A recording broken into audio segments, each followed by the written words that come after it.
Assalamualaikum warahmatullahi wabarakatuh. Kembali lagi di channel Adi Fishing. Bagi kawan-kawan yang belum mensubscribe channel ini, silahkan subscribe. Dan yang telah mensubscribe channel ini, saya ucapkan terima kasih banyak.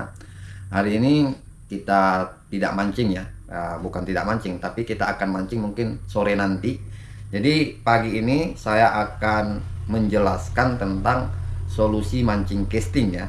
Jadi sebelumnya saya telah membuat video dan ada kawan kita yang di atas bertanya solusi mancingnya jadi seperti apa. Jadi kemarin saya waktu mancing saya tidak menjelaskan begitu detail tentang solusi apa yang harus kita lakukan ketika kita mancing casting supaya tidak boncos. Makanya hari ini saya akan menjelaskan solusinya seperti apa supaya kita tidak boncos.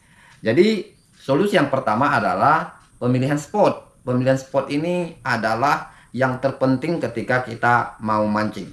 Pemilihan spot ini ada beberapa yang bisa kita pilih. Yang pertama yaitu informasi dari kawan. Nah, yang mungkin sudah mencoba spot itu ada penghuni ikan atau penghuninya. Yang kedua, bisa juga melalui pengalaman pribadi. Nah, ketika kita mancing iseng-iseng ke tempat itu, jadi sudah pernah ada sambaran, maka itu adalah spot yang bisa kita kunjungi berikutnya. Jadi begitu. Sedangkan untuk memilih spot ini untuk casting biasanya itu ada dua kemungkinan spotnya. Yang pertama ada spot baby GT karena kita mainnya di pinggir. Kalau GT besar kan di spot dalam atau di gosong-gosong ya, pakai perahu. Yang kedua itu adalah kerapu atau kalau banyaknya di sini itu kerapu macan, ada bintik-bintiknya ya, dan dihuni yang kerapu-kerapu sejenisnya. Jadi untuk mengetahui itu adalah spot baby GT dan spot kerapu, yang pertama yang kerapu, kalau kerapu itu kita dapatkan di karang-karang dangkal, itu paling dalam itu sepinggang ya. Dan untuk baby GT kita dapatkan di muara-muara sungai atau airnya itu sering bercampur dengan air tawar, jadi agak-agak keruh ketika ada musim hujan, itu bisa bercampur dengan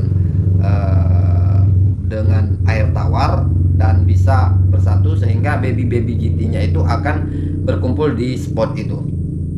Itu yang pertama. Yang kedua yaitu waktu ya. Waktu jangan salah-salah. Untuk mancing casting itu biasanya kita laksanakan di pagi hari atau di sore hari. Jadi kalau di siang-siang itu aktivitas ikan predator itu lagi turun. Jadi untuk waktu, kalau pengalaman pribadi itu biasanya kita mancing itu di pagi hari atau di sore hari, jam 3 ke bawah atau jam 7 sampai dengan jam 9 atau jam 10. Itu waktu. Dan yang seterusnya itu adalah pemilihan umpan ya, pemilihan umpan. Yang sering saya pakai ini umpan ya. Umpan yang sering saya pakai. Nah, ini dia.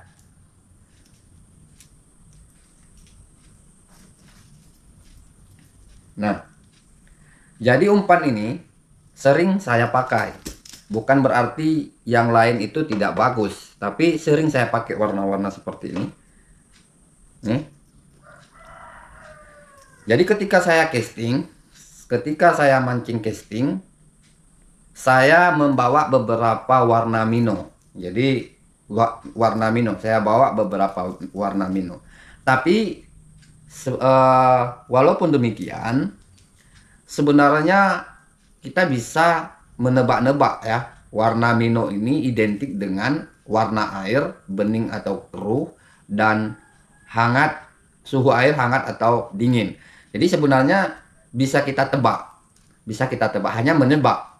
Tapi saran saya kita menggunakan multi warna mino ya.